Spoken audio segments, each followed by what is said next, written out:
Loud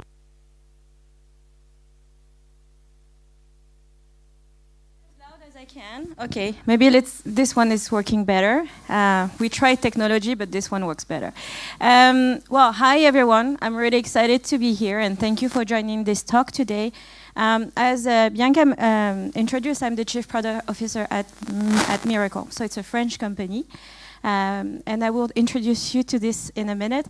But the reason why I'm here is, well, first, going after Bruce, I thought a little video with a little bit of energizing music will make it easier to go after somebody like Bruce McCarthy. But I wanted to also to tell you that for us to build this video, it's been a tremendous journey with my team. And, you know, we are not partying or dancing every day. And so today, the story I want to tell you is our innovation journey at Miracle as to how we were able to announce not 4, but actually 5 new products. And you know, this is quite historical for us because for the first 10 years of the company, we focused our attention in building our flagship product, the marketplace solution. And then suddenly we decided that we had to venture into new areas, fintech, ad techs. And so we added much more product to our portfolio. And so really the story of today is how did we move and transition from being a single product portfolio to a multi-product portfolio? And so how did we do this, right? How did we achieve this? Well, it's a little bit in the title. It's about innovation. It's about having a startup mindset. Why do we say that? I'm sure you know what we like about startups. The unique qualities of startups is that they are nimble, they are fast, they are flexible. They build fast and then maybe they fail fast, but it's okay because the impact is not that big. So how did we achieve to do all of that? It's really the story of today.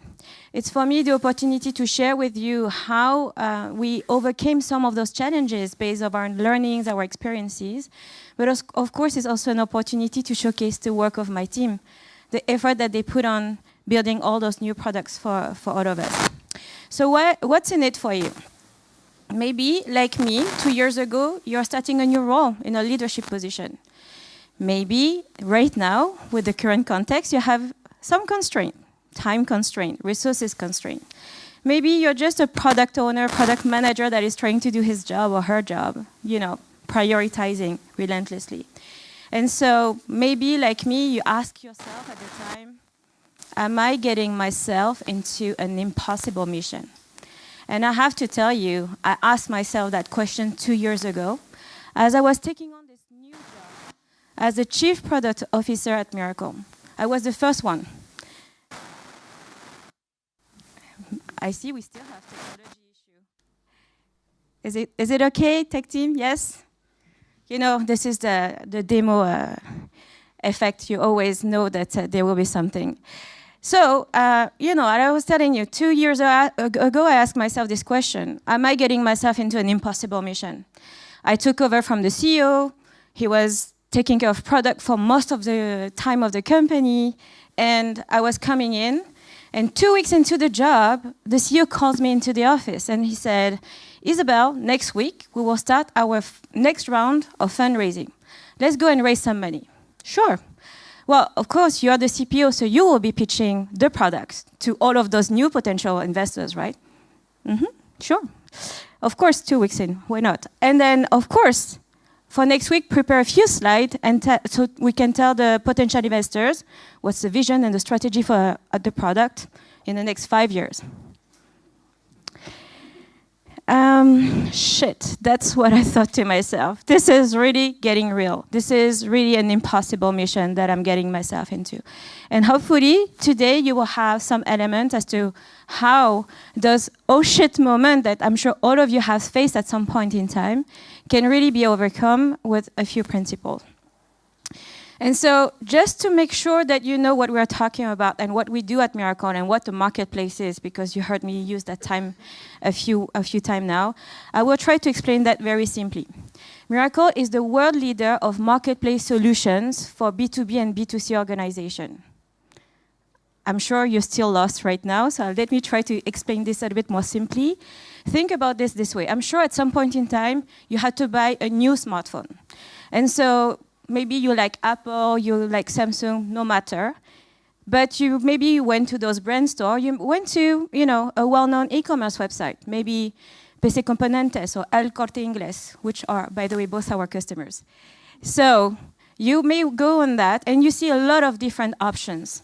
So maybe you wonder to yourself, how are these retailers capable to offer such a wide range of products? Well, this is where we come in as Mirakl.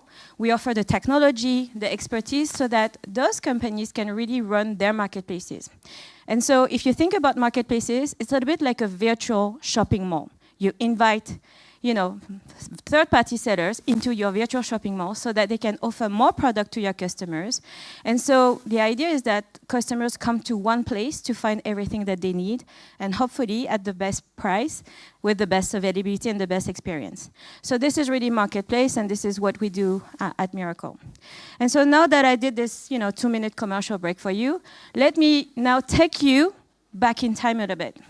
Think about May 2021. When you're into COVID situation, COVID-19, it was a lot of chaos, changes for everyone. But for one industry, the e-commerce industry, suddenly everyone was going through this crisis, so everyone was starting to buy online, right? We saw an acceleration from 2019 to 2020 and onward. And so, of course, Mirakl, as one of those e-commerce players, we saw this acceleration as well. What it meant for us, ultimately, last year, we saw $6 billion of volume of business going through our platforms, through the platforms of our customers, which means that in 1 year, we had as much volume than in the previous 5 years coming into those platforms. And we sustained growth over time. But doing so, it helped us, obviously, to gain recognition, also the ability to raise money to invest into our business, but also into our teams. Our teams went from being 300 people to over 750 people in just a couple of years. So basically, probably twice this room here when we think about this. So with all of this context, growth, chaos, and all of that, something has changed. The consumer behavior has profoundly shifted. They want everything, anytime, anywhere. Quite scary, almost like the movie. And so what should we do, to cope with all of that? How can we continue to grow, innovate, and then maintain our flagship product, and then at the same time meeting these changes in behavior? Well, for our company, it meant that we have to help our customers to fulfill the needs of their customers. So in some part, having the right product at the right time for the right customers. So it meant for us to really think again about what we can bring in terms of value to our customers. And so with all of that, I joined the company and had those 3 missions. Company objectives, obviously you have to deliver them, find new revenue stream, and fast, and then scale the team to make it happen.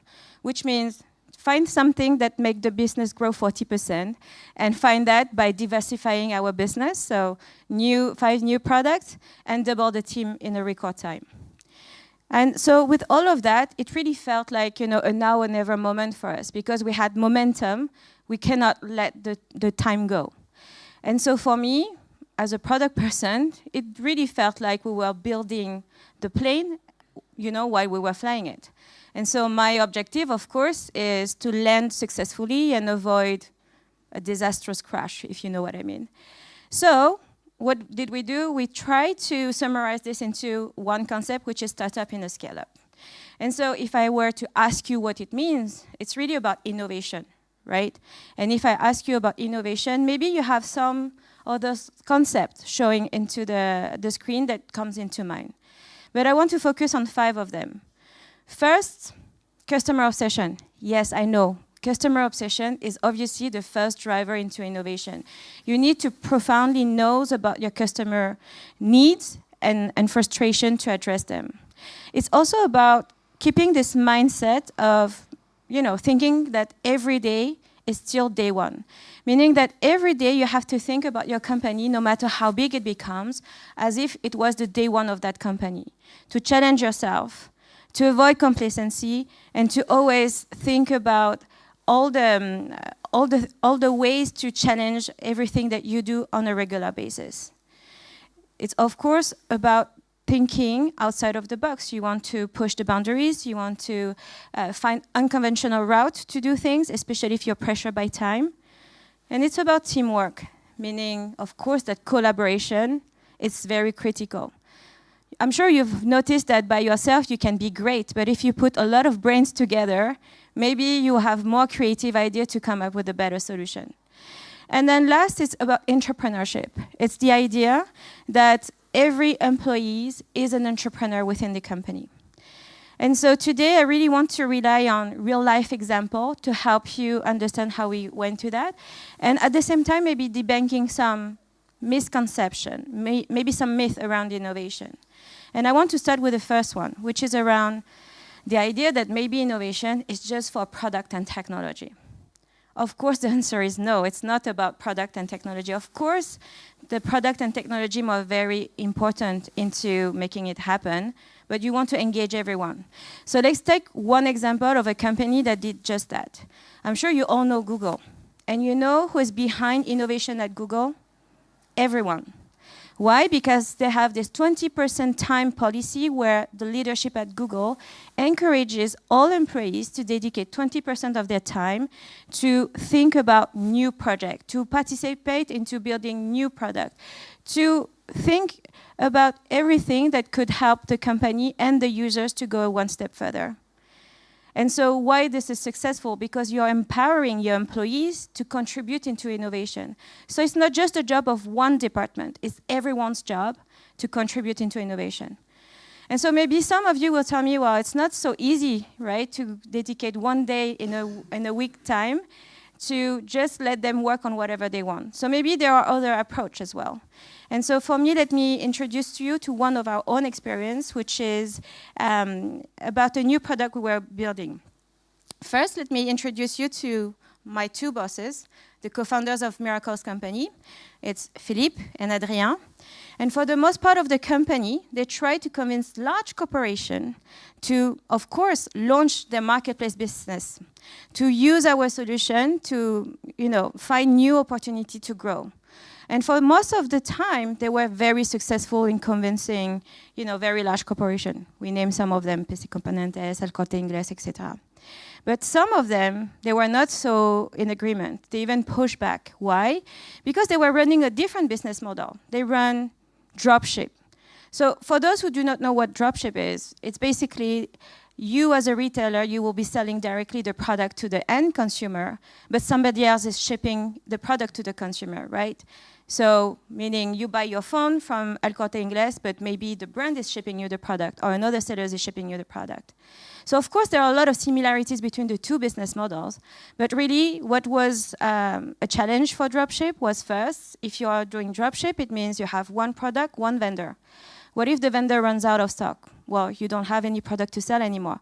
The concept of marketplace is that you have multiple vendors that can come in if one runs out of stock. And because it's creating competition, you can even have the best price of the best product in stock for your customers. So great. For 10 years, they told everyone, marketplace is the future. Dropship is the past, so you should change. And so what did we do? We launched our dropship solution. Okay, so what happens there, right? What happens is that we found out that our customers were buying our solution to run their dropship business model. Although the product was not built for that, and even in many instances not adapted to do that, they found a way to make it work. So what did we realize? That it was just there in front of our eyes, that we had a product that was addressing customer challenges, and it was just there. We could do adaptations to the product. We can make it even easier to use for dropship. And it means for us to build an entirely new product to address new markets, new use cases, and new opportunity for monetizations for Miracle. And so for us, what it means is that we finally understood what the customers were telling us. Dropship and marketplace business model are not in opposition. They are actually complementary businesses. And that our product was solving some of the challenges that came with the legacy system.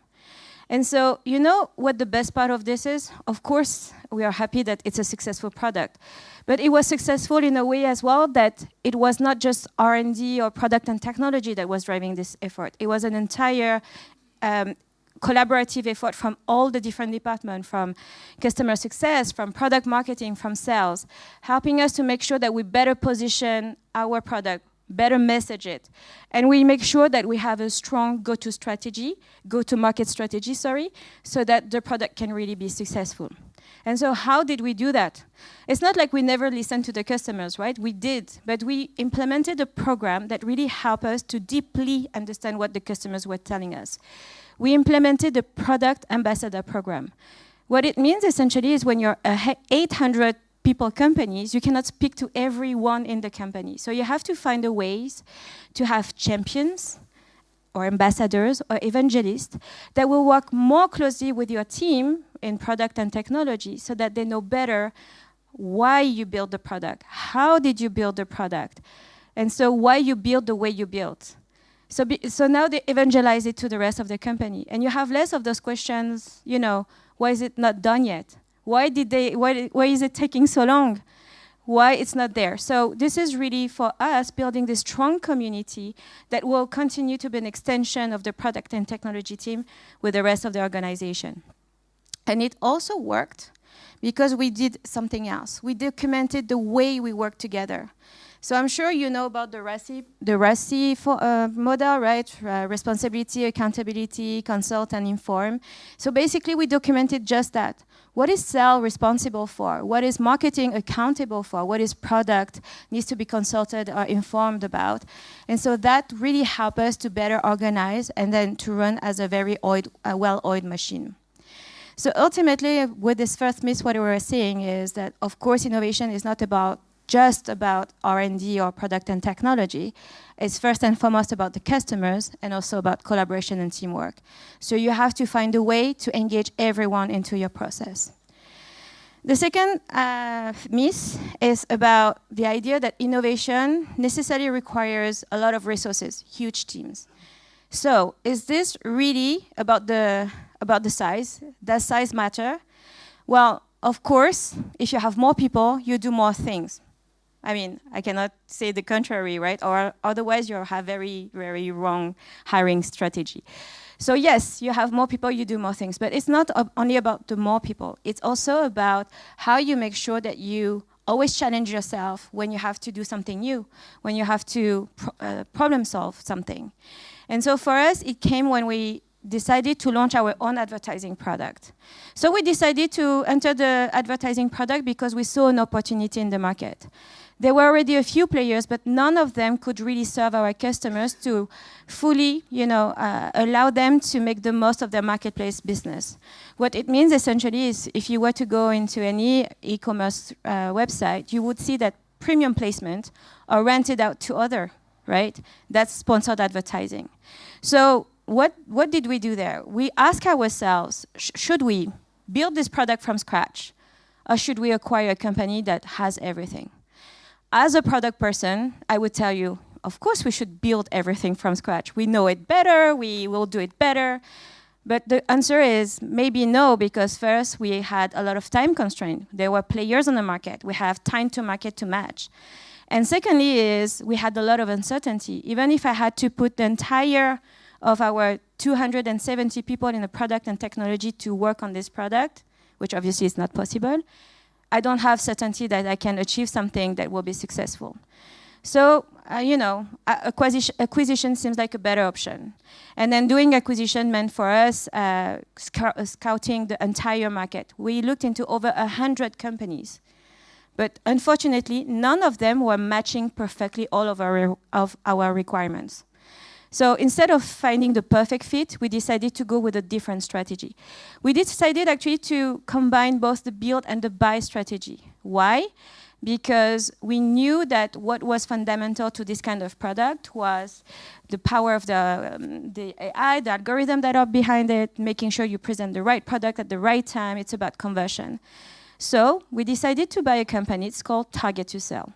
30 people company spent 10 years into doing just that, building the best algorithm for personalization. And with just a 5 developers team, we built on top of that, and we were able to launch our own offering in less than a year. So what it meant for us essentially is that we basically divided our time to market by 2. We were able to accelerate the roadmap because we were building on very strong foundations, and we had our own expertise, of the market and the industry that came on top.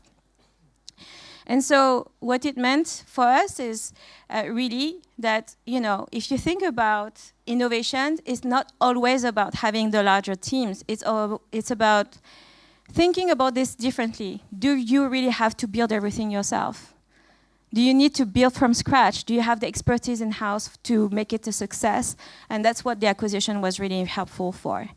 And you know why it was a success as well? Because the acquisition was, and integration of the acquisition was done in 4 months. So by standard, this is very fast. And the reason why we could do the integration in 4 months is because we documented everything around how we work, the role and responsibilities into Playbook for all the new hires. So when you hire 30 new people every month, it's very critical to make sure that your product culture, the way you work, the framework that is yours, not Shopify, not whatever other companies, how you work in your company is documented, because that makes onboarding much faster. And so when we acquired this 30 people company, it was very fast for us to integrate them. Now, let's go to the last myth for today. Innovation is only for startups. So maybe here there are a lot of people coming from startups and they say, yes, of course, we are founders, we are first employees in startup, we have a lot of grit, so of course we are agile, we are flexible, we are fast, we are risk taker.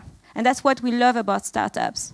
So you can think that if you go into much larger company, it's less agile, maybe a bit more risk averse, maybe it's more difficult to make decisions if you have many layers of bureaucracy. So how do you make it work, right? So one company, long time ago, in the early 80s, they decided to do one thing. They decided to allow a group of Microsoft pirates, that's how they call them, to launch themselves into a new product. So back in the 80s, Apple was this big hit of a company. They had this strong product that maybe you know, which is the Apple II line. And that was a huge computer, only dedicated for professional.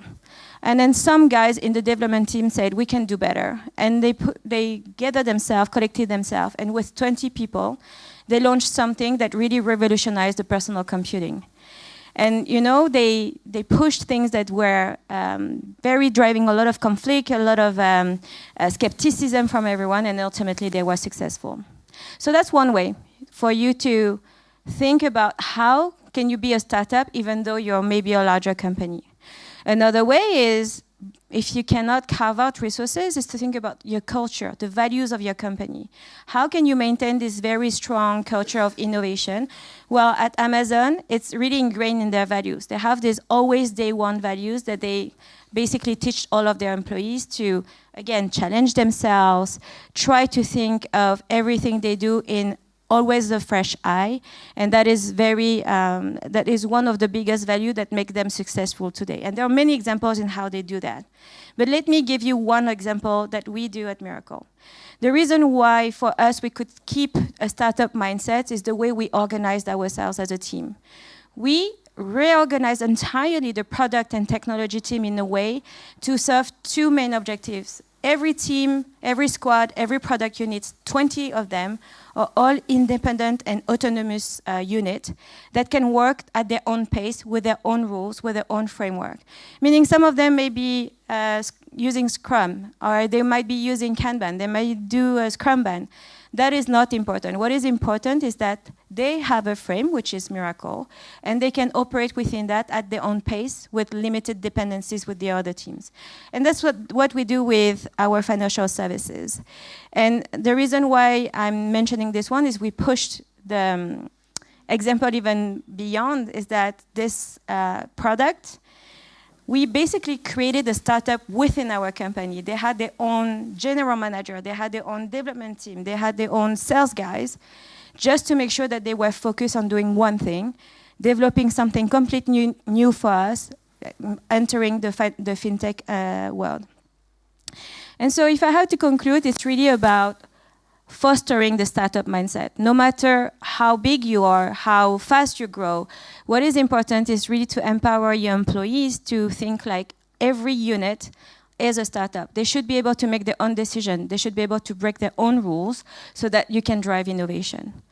And so I hope that throughout this presentation, you had a little bit of our secret sauce here, how we came into 5 new products that we could sell and monetize with, right organization, driving a lot of autonomy, making sure that you have a lot of things documented so everyone can refer back to a source of truth, and making sure that you can engage the entire organization, whether it's sales, marketing, etc. And so my objective is not that you copy what we do. I'm sure it doesn't work for all companies. But my objective today is to make sure that you think about those different ingredients that we talked about today. How do you make sure your employees are customer obsessed? How do you make sure that you foster this startup mindset within your organization? How do you challenge yourself to always think outside of the box? Just don't go with the routine. Just don't do things because they are the way they are. Challenge yourself. How do you foster collaboration? And how do you make every employee in the organization an entrepreneur? And so I will stop there in saying thank you very much. We all had those oh shit moments at some point. But what I want you to take away is behind every of those oh shit moments, there could be a lot of greatness. So continue to make it a day one in your company. Thank you very much.